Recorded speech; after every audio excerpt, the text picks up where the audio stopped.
Welcome to the Best Little Town Podcast, your go-to source for everything happening in the town of Bedford's local government. Whether it's new initiatives or important decisions shaping our town's future, you'll hear it right here. This podcast is dedicated to keeping our residents informed and engaged. Good morning and welcome to the Best Little Town Podcast. My name is Bart. I have the privilege of serving as the town manager of Bedford, and this podcast is brought to you by the town in conjunction with our partners at Media Squatch to provide a recap of the discussions that happen at our regular council meetings, and also to provide a little bit more background information behind those discussions, and hopefully to provide more information to our citizens, businesses, and interested parties in the goings-on of Bedford, Virginia. Joining you on Wednesday morning, December 10th, the day after the regular council meeting on December 9th. Going to jump right into the recap of last night's activities, going through the agenda. The first item of business usually, and was the case last night, is approval of the minutes from the previous meetings. A little bit of background there.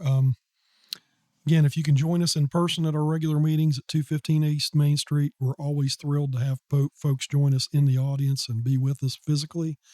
We also live stream those meetings through our partners at Media Squatch on YouTube, and we post recordings of those meetings. So if you can't attend live, you can always catch the video later on YouTube. The minutes are another part of that. That is the written record, and it's a kind of a legal and official requirement, but it also serves a great purpose of keeping people informed and communicating. After each meeting, our clerk will publish the draft of minutes from the meetings, and those are then approved at the next meeting. So as those are officially approved, we upload those to our website, which is www.bedfordva.gov. So I'd like to remind folks that for the council meetings there, we try to provide multiple sources of access and information to that activity. The first and best is probably to attend in person, but if not, you can watch live, or you can always watch the recording. You can also tune into this podcast, which is designed to provide maybe a deeper dive into the discussion. And then once the official minutes are published, those are always there and always on the website. And I will tell you candidly, staff and council sometimes refer back to those written notes as well to remind ourselves of some crucial details of information that are contained in the minutes. So getting back to the agenda, the minutes from the previous meeting back in November were unanimously approved. Then we went right into the town manager's report. And last night I had several things to cover. I typically try to respect the time and attention of both council and the folks who are present, but a lot of things I felt compelled to share last night, and I'm going to just start by going down that list. Begin my report by thanking my colleagues in the Public Works, Electric, and Police departments for their dedicated service at all hours of the day. That is particularly evident during events such as the inclement weather we're experiencing. You know, it is wintertime, and occasionally that brings with it snow and icy conditions. And while we view our services as being valuable anyway, the folks, particularly in Public Works and Electric, don't have the luxury of working 9 to 5. We have to respond to things as they occur, and sometimes that's in the wee hours of the morning, and sometimes it's in terrible weather conditions. But the men and women of those departments in particular, and also police, are always out and always looking out for the well-being of our community, its businesses, and its citizens, and something we certainly don't take for granted, and I certainly don't from my perspective. Also, extended thanks to the organizers and sponsors of all special events and observances in the town. We have several of those throughout the year that are put together by enormously talented people who care about our community and want to share those talents. And this past weekend, particularly Saturday, December 6th, was a great example of that. We had several events ongoing, and this is not an exhaustive list. The Bedford area family YMCA had their annual 5K race on the Loop, and that was well attended as always. The Central Virginia Business Coalition sponsored the annual Christmas parade, which took place at 11 o'clock in the morning. And then there were downtown activities which continued after the parade with vendors and activities and just people on the streets of downtown Bedford. And want to thank Heather Alto and her staff there at Central Virginia Business Coalition for that event. We also had the Christmas tree lighting at Centertown Plaza. Jonathan Hayden was the primary person who organized that in conjunction with Heather Alto. Well attended. Um, the Bedford Welcome Center has their Festival of Trees. If you haven't experienced that yet, please go by there on Burks Hill Road. Nicole Johnson and her staff do a wonderful job all the time and presenting all the great things going on in town that probably are of interest to visitors, but also you can learn a thing or two if you're a citizen by going out there and visiting as well. Right now, they have several Christmas trees on display that are put together by the various organizations within town, and it's just a really neat event that I know my family in particular always enjoys taking part in that.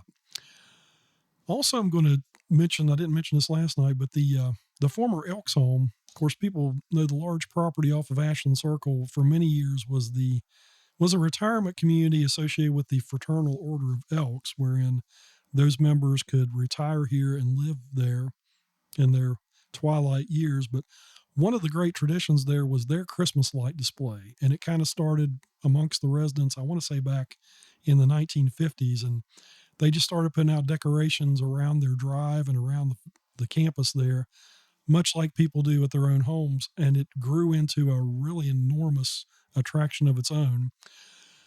The ownership of that property changed. I want to say not quite 10 years ago, the Elks decided to discontinue their operation of that retirement community for their members. It's now in private hands. I will say that the current owners, Spring Oak, are doing their best to keep that tradition alive and to revive it. And this year, I know Bedford Get Together was one organization in particular. There was a lot of community activity and input and effort into starting to get that light display back to its former glory. Some of us may remember, but that's ongoing.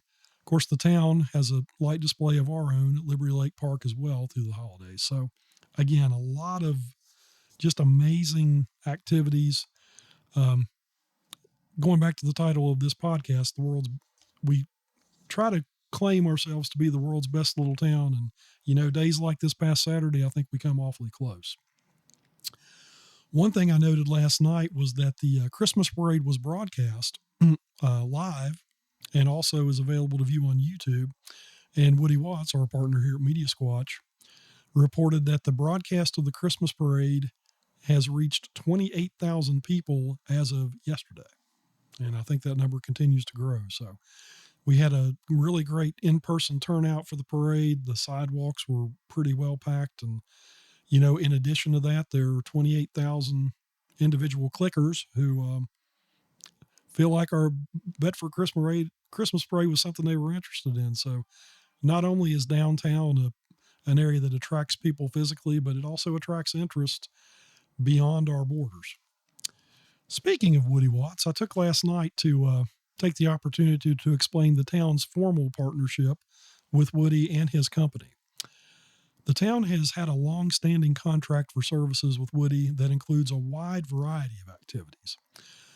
In addition to handling all the details related to broadcast of our council meetings, Woody also provides innumerable other communications and marketing services and actually serves as our formally designated public information officer for the town.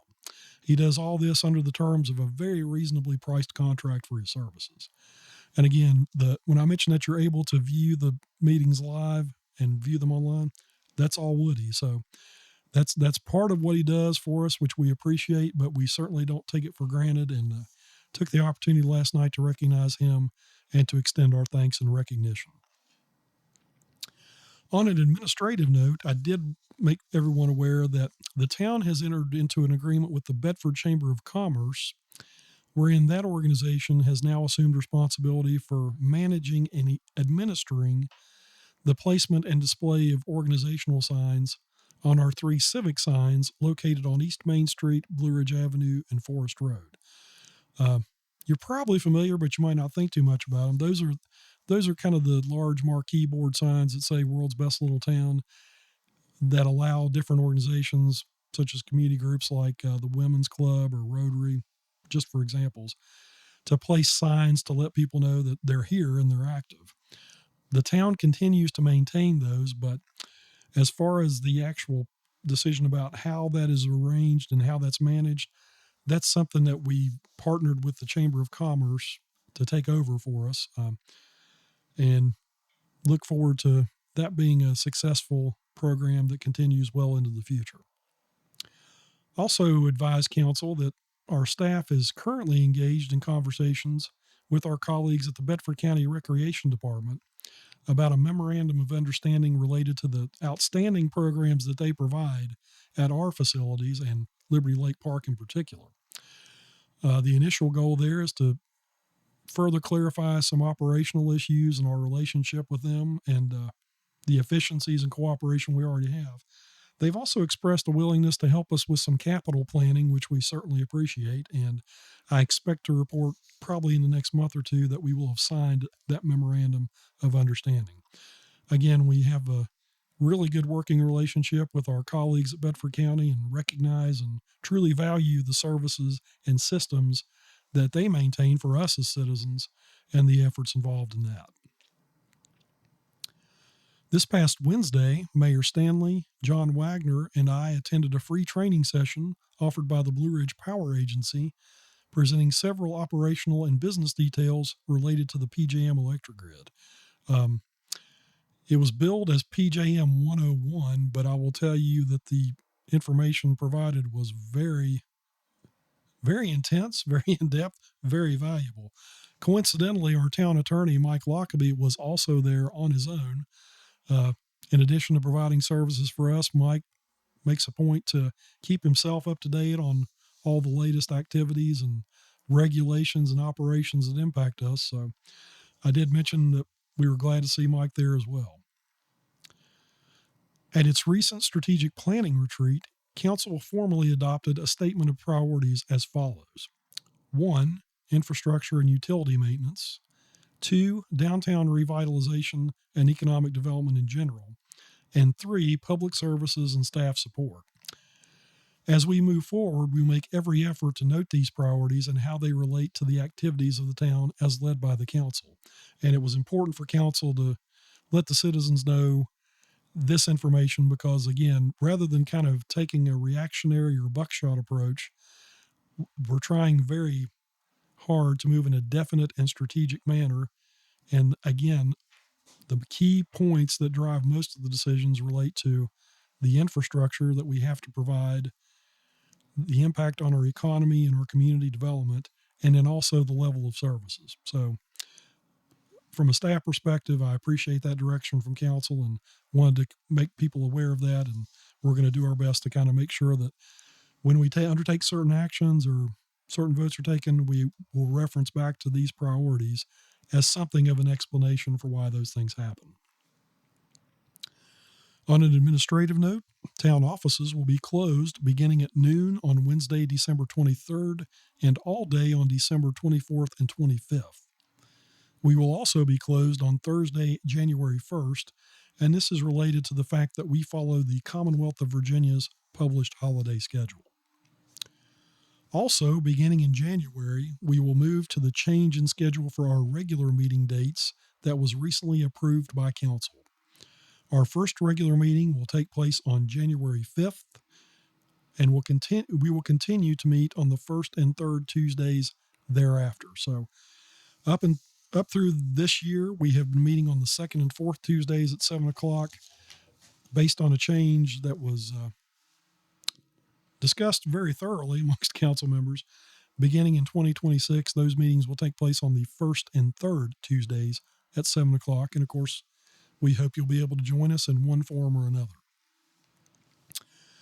The next item of business was appearances before council. Somewhat unusual. There were none last night.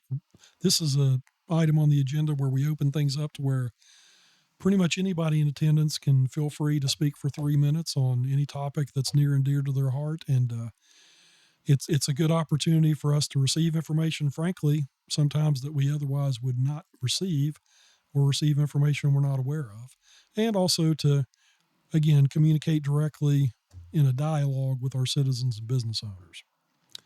The next item was council comments. I will note that Councilman Todd Foreman was not able to join us last night. He had a conflict at work. In his job, he actually had to be in Washington, D.C. this week, so he was absent from the meeting. But we went around the dais as we usually do, beginning with Councilman Jay Ippolito. Jay extended his thanks to the people who were physically present at the meeting. He also recognized the efforts behind the Christmas parade, particularly Heather Alto and her group at Central Virginia Business Coalition, and appreciated the great turnout for the tree lighting event. Jay extended his thanks to our Public Works Department and our director, Tom Woodard, who was present directly, for clearing the snow for the sidewalks in downtown and basically doing a good job of getting ahead of the winter weather. Jay also noted that he has been working on a project to install new banners in the downtown area, and he said those should be ready for pickup within the next week or so. Next was Councilman Stacey Haley, who extended his thanks to all the employees for the response to the winter weather. He also mentioned the fire department, and again, I didn't mean to neglect them in my previous comments. The fire department provides outstanding professional level service to not only the town, but an extended part of the county on an as-needed basis. I think it's fair to say we truly hope you will never really need to receive the services of the Bedford Fire Department, but if you do have an emergency situation, you can rest assured that they will respond promptly, quickly, and in a very outstanding manner. And that's, again, a volunteer service that we certainly do not take for granted. Councilman Haley also recognized Heather Alto, Erica McFadden, and Jonathan Hayden for their efforts and contributions to the special events that took place this weekend.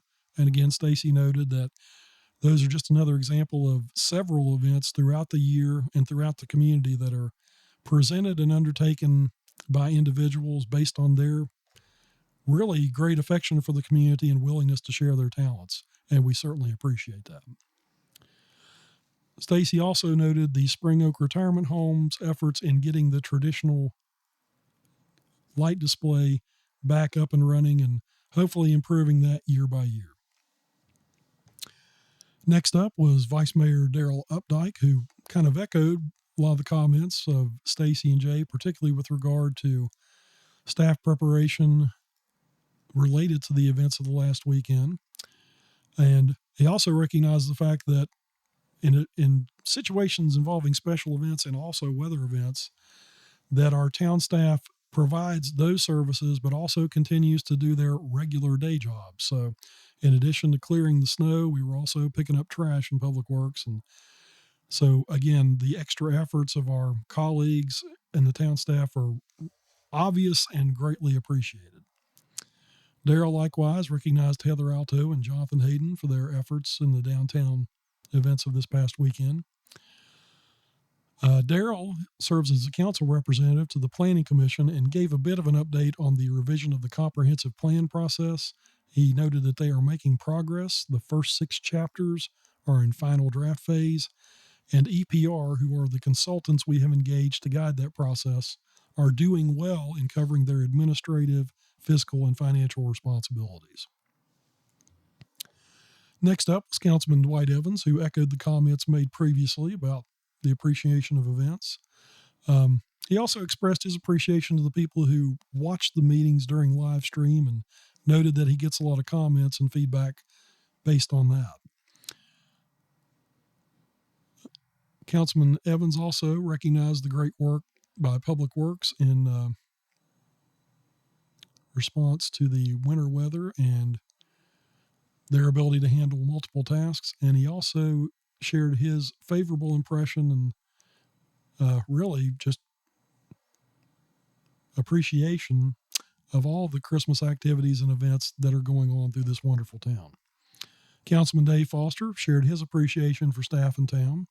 On a personal note, he noted that he and his wife every year sponsor an open house. And although Dave did provide some details about his address and the hours, I'm going to ask that you refer to the video in that because I think Dave might be little bit overly generous in opening his home, but we certainly appreciate that. And he concluded by wishing Merry Christmas to everyone. Next was Mayor C.G. Stanley. C.G. touched on the fact of a little bit of continuity and some history of the community and the service of Ms. Frances Coles. Frances was a stalwart member of our community for many years, served on commissions, and was very engaged, involved. And CG noted that she came to a lot of the council meetings and personally and always sat in one particular pew back in the audience and recognized Miss Ann DeLong, who was sitting in what he described as Frances Cole's seat, but he noted that Ms. DeLong has kind of taken an active interest and really become engaged in the affairs of the community, and CG recognized that and expressed his appreciation. CG extended his thanks to public works staff for their efforts and the fact that they are so dedicated and knowledgeable in terms of what they do. He also appreciated the efforts of Bedford Electric. He did make a comment and asked if we had any outages over the weekend related to the winter weather, and my response was that we did, although the fact that those were not patently obvious means that we did a good job of restoring things quickly, and if they weren't widely noticed, then that's a good thing. CG also recognized the always vigilant status of our police department and the excellent work that they provide. Monday, we did end up closing our office due to the winter weather. Let me speak to that a little bit too. Again, we do continue to provide our services such as trash pickup, and we'll police the roads, and obviously we'll maintain the power supply. But in addition to that, when we have winter weather, our public works crew kicks it into high gear to try to clear and maintain the roads. Now, many times there are conditions that are still hazardous, so mainly out of concern for our citizens, but also for our employees, sometimes we will close or delay opening of the offices at Town Hall, and that's a signal to the fact that it's probably not good for people to be out and about based on the hazardous conditions there. So if you hear that we're closed in terms of our administrative offices, it's not that we're not continuing to work. In fact, we do have people working remotely, but I can assure you that we'll still provide the same level of ongoing services that you need, and we're still going to respond to the weather event in general. And personally, I make a point to come into the office just to make sure that I'm there and available for our citizens and employees if they have questions. So CG noted that he was out and about Monday assessing the situation, and he stopped and visited with me even though the office was closed, and we had a good conversation while I was attending to other administrative things. CG noted that on November 22nd, he attended the dedication of the Vietnam Veterans Memorial in front of the courthouse. Lists the names of 14 sons of Bedford who made the ultimate sacrifice for our freedom. He noted his opinion, and I think a lot of people share it, that this recognition was both appropriate as well as long overdue. On November 26, CG noted that he attended the funeral of Ms. Lucille Bogus. Ms. Bogus was a community leader who left a tremendous legacy. She worked for Bedford County for many years and also served as, I think, the first female member of the Board of Supervisors, and accomplished great things, had great vision, and always did it in such an enormously positive way. One aspect of that CG recognized was her recognition and pride of being part of the Bedford community, and the fact that she defined Bedford as the area in general. There were no boundaries in terms of city, town, or county. Lucille was always a great proponent and supporter of Bedford, and we certainly give thanks for her life and witness and impacts, and also ask for comfort for the family she leaves behind. On December 1st, CG attended the Christmas lighting ceremony at Bedford Memorial Hospital. He said that Santa Claus was there, and in addition to making a pitch for his own good behavior this year, he tried to put in a good word for the community and council in general. On December 3rd, he noted the PJM 101 training. He said that the information we all received was very complicated and intense, but he saw that as being a very valuable educational process. CG passed along some background information about the history and function of PJM. Again, PJM is the electric grid itself, and there's an organization that manages that. And we talk about the supply and demand of power and how that's becoming an emerging issue based on generation. While the supply is currently sufficient to cover demand based on development and pressures such as the economy and regulatory matters, that is something that we're not able to take for granted as we move forward. CG also noted that the sponsor of the organization is the Blue Ridge Power Agency. Bedford is a member of that, as long as several other groups, and those groups provide services such as advocacy, training. There's some operational benefits too, such as joint purchasing, and really just the opportunity to network and share information. In addition, we're also part of AMP, which is the American Municipal Power Organization. And we talk a lot about the cost of our purchase power, which is our single biggest expenditure in the town's budget. AMP is the body that actually negotiates that on our behalf and assists us with acquisition of wholesale power. Again, most of the power we use, we do not generate overwhelmingly locally, for sure. A lot of it we purchase on the open market, and AMP is the vehicle by which we do that. We also do have ownership in remote generating facilities, such as a coal-fired plant in Illinois and a gas-fired plant in Ohio, and that is handled through AMP. He also noted that our electric director, John Wagner, is very involved in the AMP organization, serves on its board of directors, and credited John for his leadership and depth of knowledge in that area of operation. And CG concluded his comments by noting that on Saturday, he participated in the Christmas parade and again recognized Heather Alto and her groups. CG visited vendors at the farmers market, and he also participated in the tree lighting sponsored by Jonathan Hayden. And with that bit of information, we then moved into the guts, typically, of the regular meeting agenda, starting with a public hearing related to a rezoning request in the area of Quarrel Street and F Street. There were several properties there that are zoned manufacturing. They actually have houses on them, and the Planning Commission, determined that it might make more sense to recognize the value of the homes there and change the zoning to continue that. And that was also done at the bequest of one of the property owners. Public hearing was open, and Ms. Lorena Reed, who is a co-owner of the house on 611 F Street, spoke. She noted that on this property, the house burned down recently, and the manufacturing zoning created a problem in their ability to rebuild it and to expand it. So she was part of the group that requested the rezoning, and the Planning Commission decided to extend that a little bit up and down the block as well, and stated that she thought it would be a benefit to the community. The next item, moving into new business, was an ordinance to consider the rezoning that was the subject of the public hearing. After receiving an application for a zoning map amendment from one landowner and a verbal request for the same map amendment from another owner, staff researched the possibility of a town-initiated map amendment for the northern portion of the block. The block along Quarrel Street and F Street is located between Railroad Avenue on the south and Jackson Street on the north. At the time of the initiation, the block was made up of 7 parcels with 5 owners. 3 of the parcels have since been combined into one. One owner did not respond to requests for considering the change and therefore was not included. All uses on the lot are residential. However, one of the houses burned in July 2025 and cannot be rebuilt under current zoning regulations, which triggered the referenced application.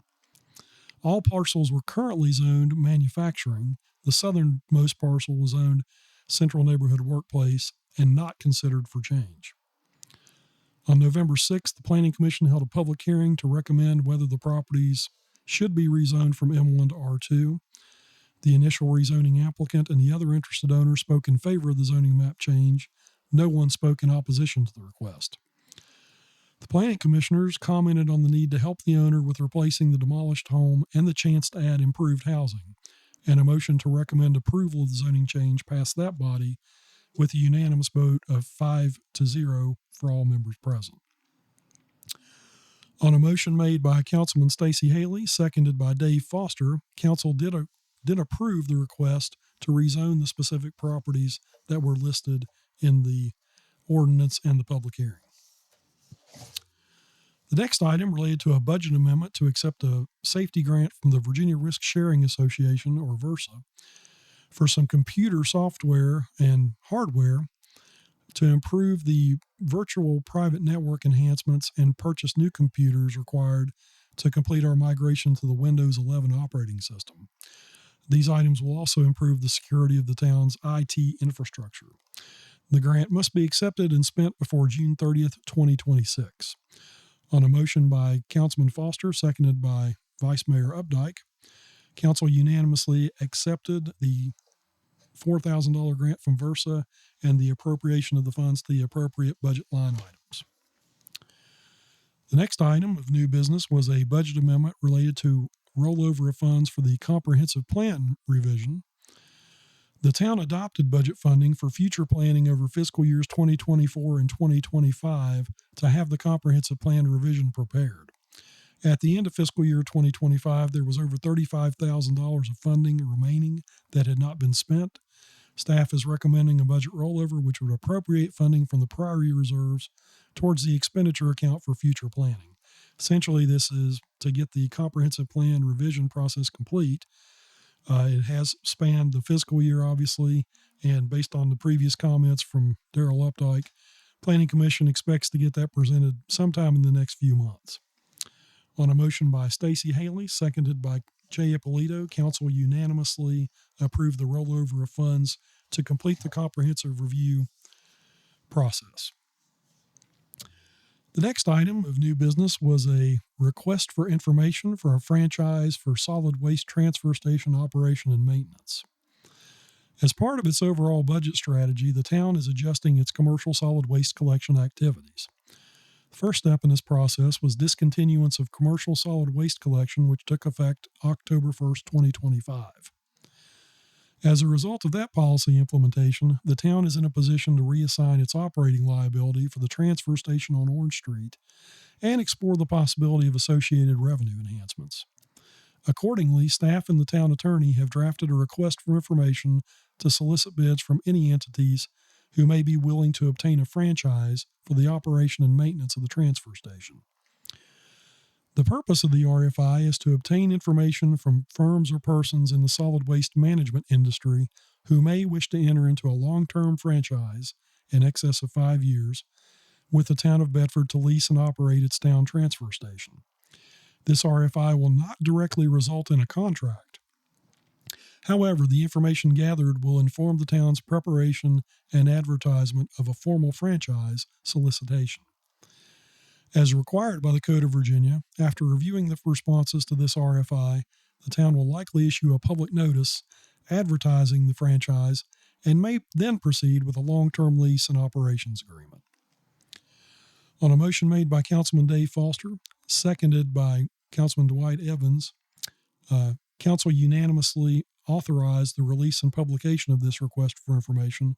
There was a little bit of discussion about the procedural matters, and Mayor Stanley noted that this is just the start of the process. Again, in an effort to improve our efficiency and also maybe enhance the possibility to gain additional revenue, we are looking to make our transfer station on Orange Street available to a private entity who would then operate it.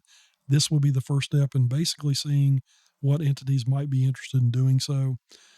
Once we receive those responses, we will report back to council, and there may be an announcement forthcoming of turning that over under a lease arrangement to a private operator. But we're not at that point yet. In a somewhat unusual situation for us, we then went into closed session in the middle of the council meeting to talk about some details related to the last item of new business. As people may be aware, we have encountered some issues with our HVAC system at the municipal building at 215 East Main Street, and those led us to discover that the electrical system is also terribly outdated. In fact, a lot of the infrastructure in that building is original to its construction circa 1968. As a result, we have been looking at ways to address that in a comprehensive manner, to identify all the problems with that building and to seek assistance in addressing that. The first step to that was we put out a request for proposals for design, bid assistance, and construction administration services related to these issues. We had several bidders on that, and we have identified one in our process that has emerged as the top ranked bidder.